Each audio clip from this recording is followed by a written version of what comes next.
Welcome to the Grit and Grace podcast, where real conversations meet real growth. This is the place where we lean into life's challenges with grit and rise above them with grace. Whether you're here for encouragement, practical tools, or a reminder that you're not walking this journey alone, you're in the right place. So let's dive in. Well, welcome back, guys. Welcome back. Yeah. So we're excited about today's topic, but let's give an update on life, a good life update. We ran this morning. We ran far this morning. She ran far. I was thinking about this podcast and I was like, I feel like we've recorded like 3 other podcasts where I was like, I ran 18 this morning. Yep, that's what you ran. But I ran 18 this morning. Well, I mean, what marathon is this for you this year? Oh, just this year, it's just number 2. Number 2, okay. Yeah. So I ran Houston, and then we only have 2 more Saturdays until Boston. And so after today. And so I had 18 this morning, and then 20 next week, and then taper week. So I got there at 3:40 a.m. That's 3:40 early. a.m., yes. I did not. And so I ran 8 alone, and then picked up Christy and ran 10 more. So. And how did you feel? I felt good. I'm a little stiff at the moment, but my body felt good. My body has felt good for about a week. And you enjoy stopping in the middle. Well, I changed shirts and drank some electrolytes and ate a gel. And changed shoes. And changed shoes. I did that today, which, I mean, you cannot do that during a marathon. Yes. But I wore super shoes at the beginning and then put on trainers. That's the first time you've done that, right? Mm-hmm. We talked about that this morning. I was just testing it out. Okay. Testing it out. How'd you feel? Well, first of all, there was a large wind. Let's talk about the weather. We got to talk about the weather, guys. There was a very fierce wind. How many miles per hour was that wind? It was like 15 miles an hour. Yeah, a little cold front came in overnight, and so it was bad in points. Yeah. It really wasn't as bad as you think it is. Yeah. I guess because we are in a neighborhood, we got lots of turns. Yeah, it was okay once we got going. I was just a little. I do agree. A little disheartened, and you were a little angry when you got out of your vehicle. I was angry. I wore earmuffs, covered my ears, which I enjoy doing because we wear shocks, which is the open ear headphones, and when I can put it's like a little headband over my ears, it just makes my book that much louder. Yeah, I just think it's funny because whenever we run together, I look and you're like all like cozy, bundled up, and I'm like short sleeves, shorts, sweating. Yep, I had smart wool knee-length socks on. Yeah, and then like we had to cut coffee short because Christy just couldn't handle it. My fingers were turning white. I was so cold. I am dealing with a hip right now, and it's my cadence. It is my cadence. I researched it, and it said I am not getting my heel underneath my hips. If anyone else has this issue with hip issues, comment and let me know if you fix your cadence and it fixes this problem. And I was thinking before we started this, we just do so many things every single day to try to stay ready to run. Yes, we do. Like, it's a lot of work, actually. It is a lot of work. Well, we run every day. Yeah. Every day. We ran every day this year. And and we will still run tomorrow because we have lots of things. We have something every month almost. Yeah, we do. It's exciting. So exciting. So and Christy's in a new season. A new season, which is exciting. Oh yes, I am in an extremely new season. This was my first week not being an outdoor trainer. And I saw a post the other day on Facebook Memories from 2010, and it was my 3rd month of starting Breaking Barriers when I first started Breaking Barriers. So it's been 16 years that I have been an outdoor trainer and getting up at 5 a.m. for 16 years. Yeah. Every day. Yeah, so this week we did different stuff. I still got up at 5. Yes. Really early, but it's cool. And then we'll get to our topic. It's cool because Christy's full-time with me at Grace Wellness and this partnership that we have in multiple ways. And we literally talked about this in 2023, like 3 years ago. It was actually spring of 23. spring of 23, and it's spring of 26 now. Because you were over there. Yeah, spring of 23. Yes. And so it just shows like the Lord's timing, It is and unreal. like how it's all unfolded. It is. I am excited. I'm excited because now I get to train myself. Yeah. I get to, just really invest into what we're doing and the path that we're taking as athletes. And we have got runs on the board. We're going to talk about Fresh 15, I think. Oh, we got way distracted. Okay. Yes, let's talk about Fresh 15 really fast. We digressed. We digressed a lot. Fresh 15. So we thought all week before Fresh 15 that it was going to rain. We really all 100%. week were like, this is not going to happen. It's going to cancel. It's And gonna we get were canceled. like, really, I was disappointed because I love Fresh 15. And, but we like still kind of stayed the course in planning like we were going to run it. But we really did. They forecasted it all week that it was going to be like lightning, thunderstorms. Yes. And so we got there. I feel like we kind of have the little anxious shakeout down now together By ourselves. by ourselves, like away from people. And the weather was holding out, and you could tell that did. morning that it looked like it was going to be okay. I know. It was unreal. Yeah. It was unreal because it was so bad. Yeah. So it turned out really good. How'd you feel during Fresh? I felt good. It was hot. Yeah, it was humid. It was very humid. It was warm. It was, I mean, because it's like in Texas, it's either cold or hot. Yeah. Hot. And Yeah. it was just when you're so used to running like in 50-degree weather and then going to mid 60s and humidity. Yeah. But it was good. I thoroughly enjoyed it. And Did you great. got, and how did you place? I placed first. She placed first in her age group. First in my age group. You know, I know. It's maybe crazy. that's why the Lord put us together at different ages, because we talk all the time about being a decade apart. It probably wouldn't be it's good true. if we were the same age. That's probably. Yeah, that is true. We're really competitive. It would not be good. Yeah, your age group's a little harder. I like my age group. Is hard. So, but what was your average pace for Fresh 15? Do you remember? I know my time. What was your time? My time was 1:17. Is that right? Yeah, 1:17. 1:17. I feel like your pace was like 8:11. 8:11, maybe? Something like that. Anyway, yeah. I know. I'm I know proud Jeff of you. Cunningham's You brain. did good. I am very proud. Yeah, and then And how did you we do? enjoyed it. It was good. I finished first in Masters. Yes. First in Masters. So when you're because I was first in Masters, they took me out of age. Oh, So, but okay. I won money. You won money. You're a paid athlete. Oh yes. So proud. We're moving up. That's gonna pay for a pair of shoes at the expo in Boston. So it was good. My pace was 7:04, and it just is funny to me because I have ran a marathon at 7:14, and that 10 seconds, like I felt like I was gonna die. Good portion, because I think my first 3 miles were like 6:40, 6:45, 6:45, and it's like it's just uncomfortable, It's uncomfortable, but it was good. And it's interesting because those were both fast paces for us. And like we felt it for a week. We did. Even though it was just 9 miles. I know. And we're running 9 miles every single long run. I mean, that's like nothing. It's something. Yeah. Something for me. Well, and I have to I'm say, still chasing Flash in Holly Tree, guys. I have to say this before we start, and then we have to start. But it's funny because my kids didn't come to Fresh, and because the weather, and they just all stayed at home. And so it was my husband, Christy, and myself. It was Christy's birthday, which was special. Yep. And so anyway, I was like, listen, we are going to stay for awards, because usually, I have a friend a long time ago, he told me you only run for yourself because nobody cares. And it's so true.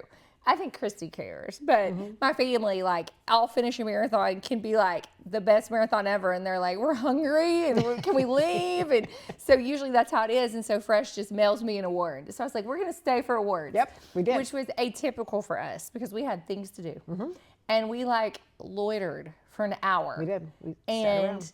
then after an hour, I went and asked some race staff, can you tell me when awards are going to be? And they said, oh, we're not having awards because of the weather. No. It's like, man. So it was, I think it was just funny. Just don't run for the award. Personal satisfaction. That is true. It was a little letdown, but I got the email today that I got first and that they're mailing me. Yeah, they're mailing. And I didn't even know that I won monies until they emailed me that week. So anyway, it was good. It was good. Yep. It was a good race, and it's always good to PR. Yes. It's Except, like Christy says, our PRs get, every time we PR, it gets harder to PR the next time. So we have to get faster. Because I took 12 minutes off my fresh 15 from last year, which was my first 15K.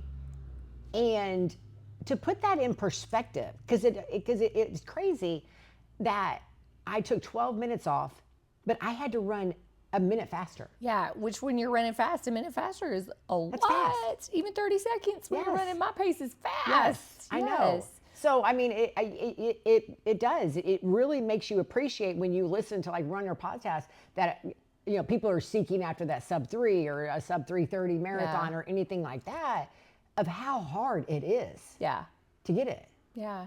Well, here's the deal. Here's what I'll do. I will make sure that we continue to set goals for you so that you can continue to PR. Okay. We're already signed up for next year. Yes. It's probably going to be, I don't know what goal and you're going to set. We've already presented to our husbands the rest of the year as far as fitness cations. They know some things we're doing. They know some things we're doing. Yep. So, well, our topic today is women's hormones and why they matter in performance and mood. Mm-hmm. And so we have covered women's hormones multiple times on this podcast, but it's a topic that we are passionate about and we talk about every single day with patients and clients. Yeah. And so we're just going to look at it from a different angle today. And well, it was enlightening. We talked about it on one podcast of how we were on the panel at Take Heart. Right. And when we were asked the questions, because it was about women's health and things like that, and Bethany was the only nurse practitioner doctor that had the hormone expertise that you had. And it was like every question was directed to you. Rapid fire. Because there's so many questions that people have about hormones. Yeah. Because no one's getting answers. Yeah, and it really saddens me because every day at least 5 to 10 people walk in and they're near tears. They're so discouraged. They feel unheard. They've already been to multiple doctors and just told, hey, it's just normal. You're normal. Yeah. And maybe they've been offered an antidepressant or just put on the next med. And I had one just yesterday and she's like, I feel like that I'm going to lose my family, my marriage. Like, she felt so bad about where she was, predominantly because of mood. And that just is really heartbreaking. You see it from the side of they're gaining weight. They feel like they're out of control. Yeah. And it's the same thing. They're just disheartened. They are lost and without hope. Yeah. Nothing is working. Yeah. So, you know, that fuels both of us to educate people and to offer them hope. Yes. So, and it's so common that they just add the next med instead of going back to like the root cause. Yes. So, and that's the difference. And that's what I appreciate, you know, just being in alignment with you. And that's what I tell so many of my clients that, you know, we want to figure out why you are doing something, what's going on with your body. We're not just here to diagnose and prescribe. Yeah. That is like the exact opposite. I mean, we're constantly talking about how to try to get off of meds. Right. We believe in diet and exercise and changing your habits and lifestyle prior to trying something. Yes, conventional medicine is There's a place for it. There is. But that's not the first thing we do. Right. It's not because the first then thing. So many people think they're on that for the rest of their life. Yeah. Yeah. And then they're stuck. Yeah. And I think so often, this isn't hormone related, but it's a good example of clients that come to you and they're so inflamed, maybe joint pain, or they just feel puffy, and it's what they're putting in their body. Yep. It's not that they need an anti-inflammatory, you know. Exactly. So they need to quit eating gluten or quit eating dairy. As soon as we have that conversation and I ask what we're eating, I look at them most of the time and say, you're not going to like what I'm going to tell you. Yeah. You're not going to like this. But it is a it is something we talked about today, and what I posted about yesterday on social media was deciding something to say yes to for your life, and being able to say no to agree with that yes, to compliment that yes, to support it. Support yes. it. That's the word I needed. Yeah. And people sometimes don't want to do that. That's right. That's right. They don't want to say no to something. They don't. Yeah. So this matters because women are different. Women are not small men. Hormones influence energy. They influence endurance. They influence strength and recovery. Yes. And when you ignore it, and that's what so many people that come into the clinic and they see me about, weight loss resistance and losing strength and things like that. And I'm like, you have got to go and get your labs checked to see what your hormones are, because it is a battle that is hard to fight. Right. Because they don't understand when perimenopause starts, when hormones start to fluctuate, because they may still have small children. Right. And you're thinking, how can I be going through perimenopause? Because it just sounds like an old person name. That you need to at least be 50. I know. Exactly. And when I'm telling 30-year-olds, that you're in perimenopause, I think that people are becoming more educated and understand, yes, I am, because it lasts forever. Yeah. And I mean, part of it is all the environmental exposures and the things that we put in our body. So hormones are signaling molecules. So they basically regulate metabolism, nervous system, inflammation, muscle building and repair, and brain chemistry. So every body system is regulated by hormones. And you can look at them as literally like the switch that activates something, the signal. That's interesting. So, I mean, that's why so many switches are either turned on or off. Yeah. When we're plummeting our estrogen or progesterone or and testosterone. Women don't understand the importance of testosterone replacement. Yeah, and it's so common that I'll have people come from their OB-GYN, and I'm not knocking OB-GYN. We need OB-GYNs, and they'll be on a testosterone cream, nothing rogue, just a cream, and their OB-GYN's like, you do not need that. Yes. And it makes me sad because the biggest complaint would be a patient, let's say a 44-year-old patient that comes in, they complain of central belly fat, decreased libido, inability to sleep, inability to build muscle, fatigue, brain fog, vaginal dryness. Like, this is every patient, And so think about that. Every complaint that I just said spans every body system, Brain fog, muscles, central belly fat, sleep, is neuro, like all of it. Yeah. I mean, and they all play a role. Yeah. So estrogen is the single best way to protect your brain from dementia, bones from osteoporosis, and it's cardiac protective if given the right way. So the other thing, and we spoke about this a few podcasts ago, so estrogen plays into energy, performance, insulin sensitivity. So when we lose estrogen, we become insulin resistant. And then progesterone is like a natural anxiolytic. So it helps with sleep, it helps with mood, it helps with recovery. And you'll see patients often that they present and they report like a newfound anxiety, that they've never been an anxious person, and then all of a sudden hormones start fluctuating and they just report anxiety for no real reason. And that's because their progesterone's dipping, or progesterone that dips during the luteal phase, which is like day 15 to 21, the week before their period. I have so many women that come in and they feel like that their whole family suffers during that luteal phase, and just adding in a little bit of progesterone is more effective than an antidepressant. Oh, just during that one time? Just during that one time, day 15 to 21. Yes. And does it come back up? Yeah. So it all has to do with the way that the hormones fluctuate throughout the cycle. But literally, progesterone has been compared to Prozac for premenstrual dysphoric disorder and is more effective. So we do that all the time. And then testosterone is responsible for muscle, drive, motivation, libido, and then cortisol. We've talked about that, but that is like the stress hormone. That's what allows us to initiate that fight or flight response. And so many people have this dysregulated cortisol because they're living in a constant state of stress. And then thyroid is affected when you go through menopause, and so that has so much to do with metabolic control Yeah. And is it, so I mean, like with so many women that come in to your office that have so many questions, do you almost always test hormones, or do they have to ask for it? I test hormones in every single patient. The only Okay. patient that I wouldn't test hormones in is if a patient's on birth control, because if they're on birth control, all those numbers are skewed. But yeah, it's part of my normal routine physical. Wow. Yeah. Do you know if other doctors do? Is it normal? No, it's not normal. Yeah, and when I practiced in a big health system, I never checked hormones and didn't know how to interpret them either, you know. So I Wow. think that's therein lies the problem, you know. And I mean, that's it, is that no one's testing them. And that, just like you said, the other doctors and other professions and other, you know, subcategories of the medical field, I don't know, their knowledge is like 20 years old, or medical school, or Yeah, we're still living in 2000 in the Women's Health Initiative, and they're scared. Yeah.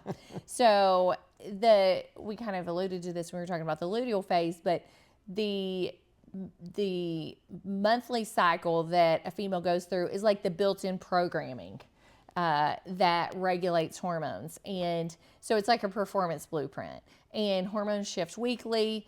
And therefore, your capacity changes daily, because every day you're dealing with hormone fluctuations.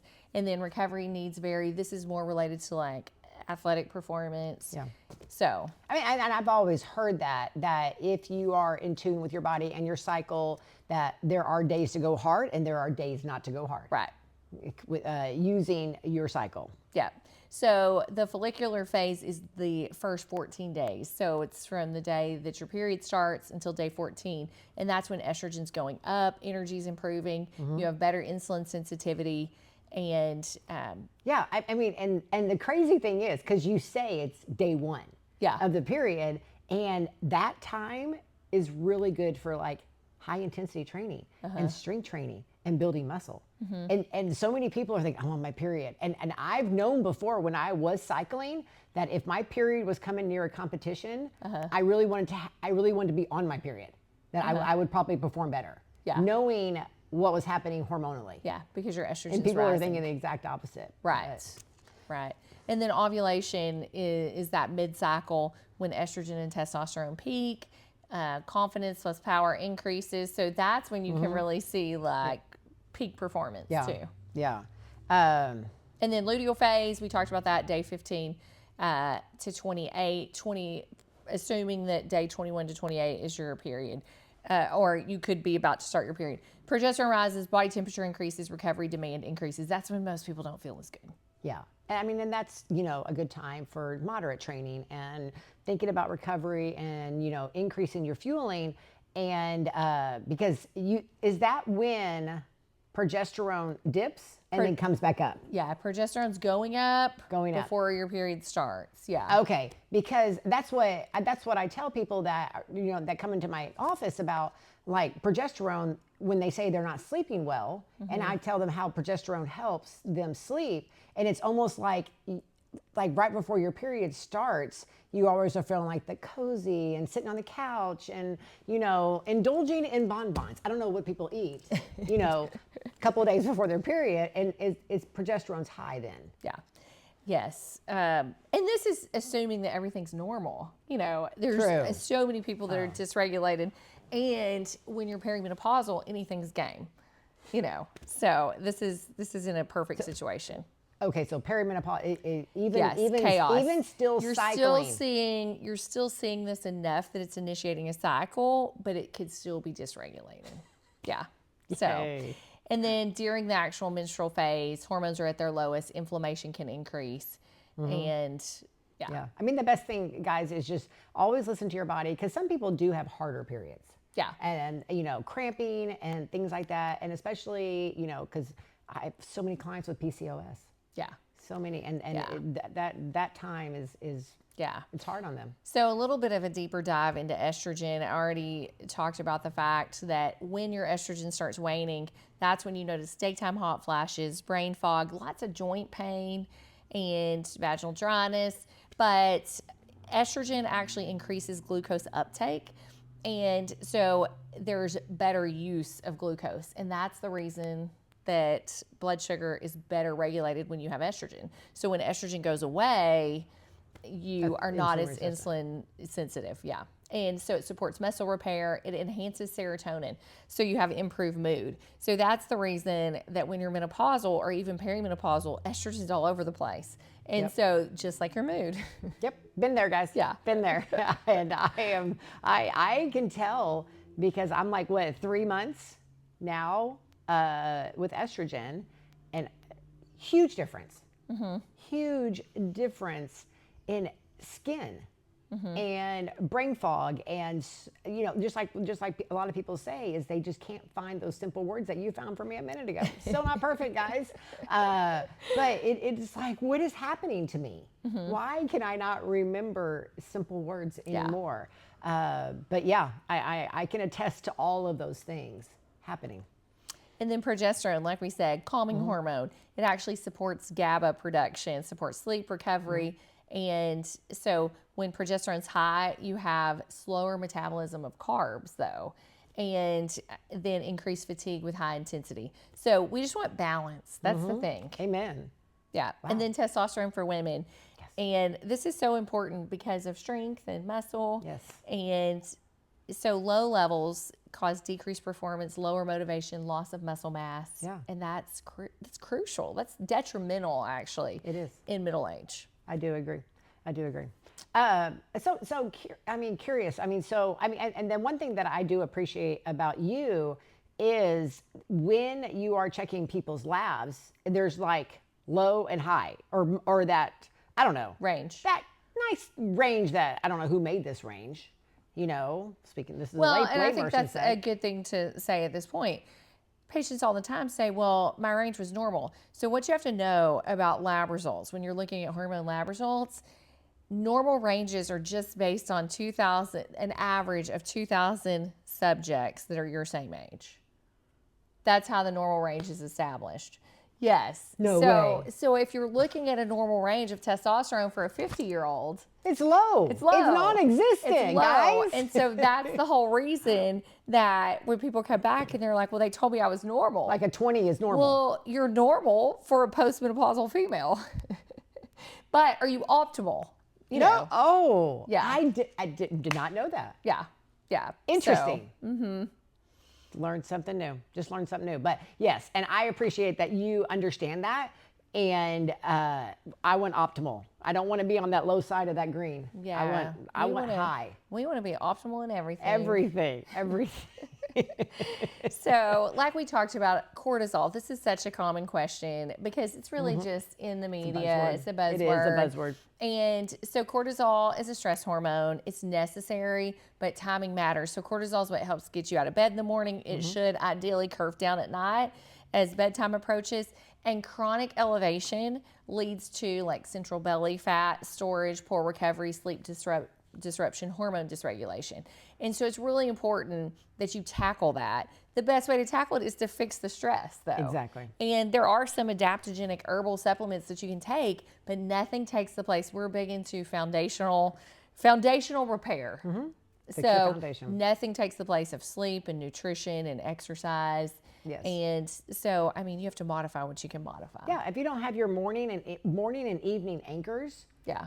To combat that so that you are, controlling what you can control in the time that you can control it without impacting your family. Right. It is. And you have got to prepare for sleep. Right. You have got to turn it down. And I mean, I tell everybody that all the time. Yeah. And it just amazes me how many people just flippantly end their evening with no routine. And their body just doesn't know what to do. Yeah, I thought about this morning when we were having coffee and you talked about not looking at your phone when it was dinging last night because nobody prepares for sleep better than you. That she's like in her zone preparing for sleep.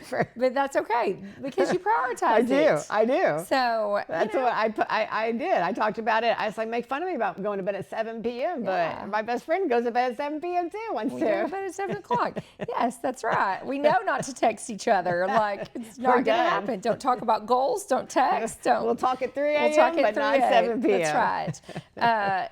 But hormones do affect mood. And so neurotransmitters are made in the brain and they directly correlate with mood. So examples are serotonin, norepinephrine, GABA. And so hormones influence those neurotransmitters. So estrogen it impacts serotonin, and serotonin is responsible for mood and motivation. Progesterone impacts GABA, which is responsible for sleep.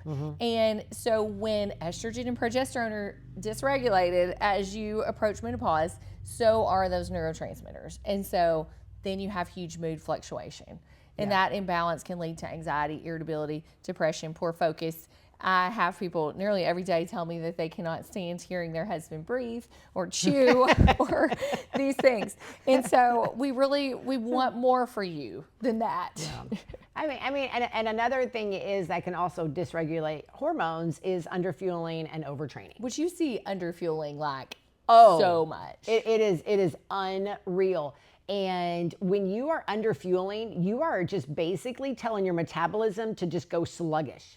Yeah. And it is like the worst thing you can do is that, because your body is so smart and adaptable, and it adapts to what you're giving the environment that you're giving it. And when it is given so few calories, it has to turn the metabolism so low or it's going to be catabolic. Yes. It's going to eat itself. Yes. And so it is. And so when you have low calories and possibly overtraining, with excessive cardio or excessive high intensity training and things like that, and you're prioritizing recovery. Yeah, which there's been more publicity in recent years about women and cardio. And, you know, we both were alive and well in the 90s when it was like women only did cardio. Oh, yeah. And you really can stress your body in that way. You know, we run all the time, but we do strength training. Too. Yes. And so it's all about balance. Yep. Doing more is not always better. Yeah. Yep, that's right. I know this. And so like we talked about, perimenopause really can start in the 30s. It can last up to 10 years. You can see all kinds of hormone fluctuations. Your cycle may become inconsistent with your hormones being all over the place. And estrogen fluctuates. Progesterone is the first thing to decline. So progesterone and testosterone decline first. Saying that, I heard recently, like even regarding even men, because men, testosterone decline affects them a lot too. Right. And you do take care of men's hormones also. And I heard someone say that men's testosterone, like the new 45 is 35. And that's true. And I really believe it's because of our food and our environmental exposures. I have men every week now that are still childbearing age that have testosterone of 200 and 300, that we're trying to preserve testosterone enough to preserve sperm count so that they can still conceive. And that's scary, actually. It is. It is scary. But I mean, the thing is, guys, when you are in perimenopause and you're just like we've said, that recovery becomes slower. So that's when you start prioritizing, more stretching and mobility and things like that. And your stress tolerance, you're not able to take as much on. That decreases and your body composition does shift. Yeah, but in the same way, your body requires more strength training to get the same results, more protein intake to build muscle, and then the better recovery strategies. Yeah. So that comment, I just want to say this because we see this in practice. That comment does not mean that you only need to stretch or that you only need to do Pilates. 100%. Because I see that now. Yes. And or you only need to do yoga. Nothing takes the place of strength training. Nothing. Yeah. Like I said in a previous podcast, put the pink pretty weights down. Please pick up some heavy weights, because that is a sign of longevity. Grip strength is a sign of longevity. And like I tell everybody that comes to my office, because we talk to a lot of perimenopause and menopause women that are under fueling, under proteining, and not strength training, that when you get to 80 and 90, it's not if going you get to, to 80 and 90. It's true. It is. I've said it before.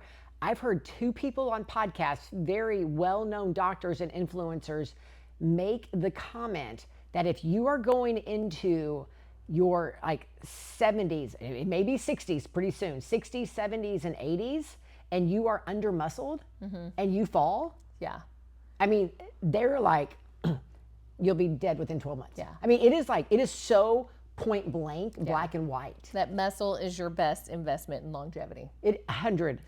Which is staggering. I mean, Yes. people don't realize that. And then menopause is defined as 12 months without a cycle, and then your lab should reflect that. Estrogen declines significantly, progesterone is minimal, and then testosterone declines in most people during that phase. And you can see body changes like increased visceral fat. A lot of people see accumulation of that central belly fat, and then decreased muscle mass, insulin resistance increases. And this is not a matter of willpower, but it is physiology. I feel like you've even noticed that this year before you went on estrogen, that like you had to work harder to maintain muscle. It is and then unreal. like skin elasticity, like it all just happens fast. It was unreal, the difference of things just happening so weird. Yeah. Like I remember telling her, like, my skin is so itchy.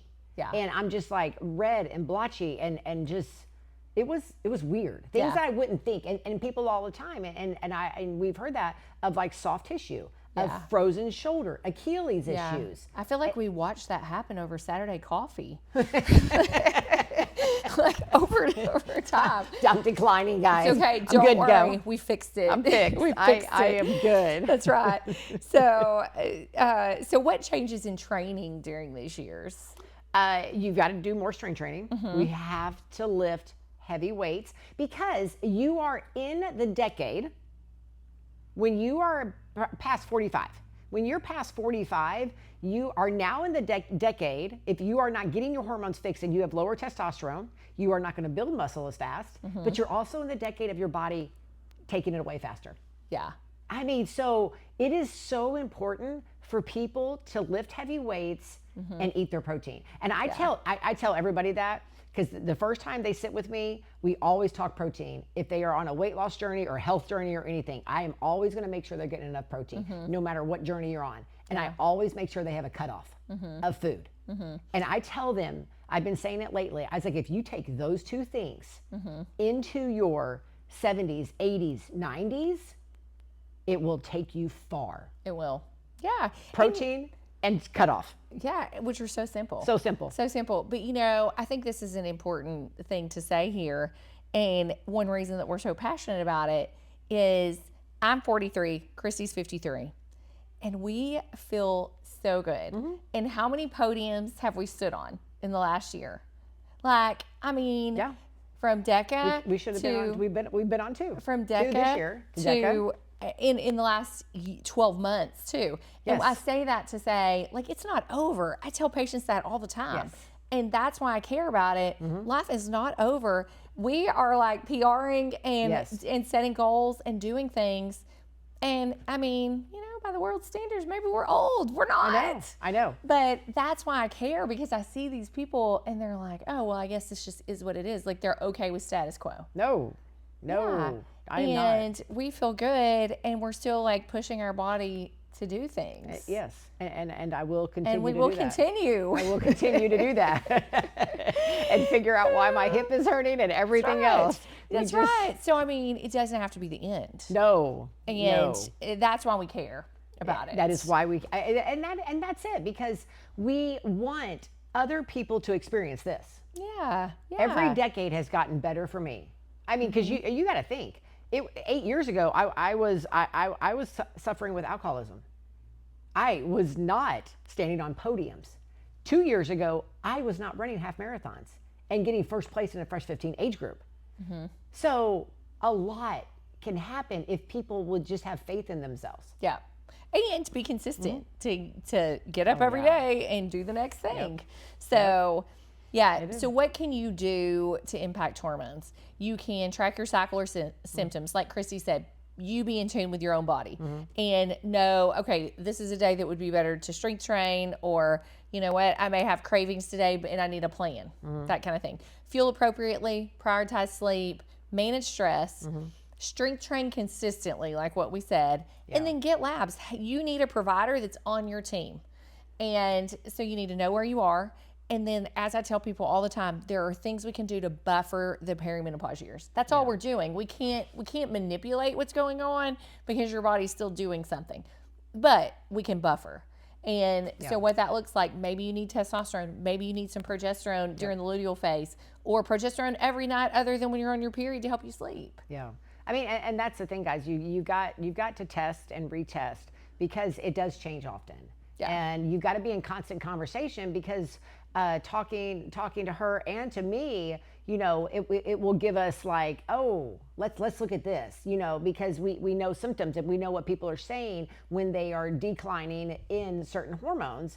And then we can offer hope and we can offer help in order to do that. So Right. that's why it's so good to have both of us. She's doing the lab, she's doing all of that. Then they come talk to me if they are on another journey of either health and wellness or life coaching or anything like that, where I have more time to really get to know them. And I'm like, oh, okay, you're saying a lot more things than you're able to tell Bethany.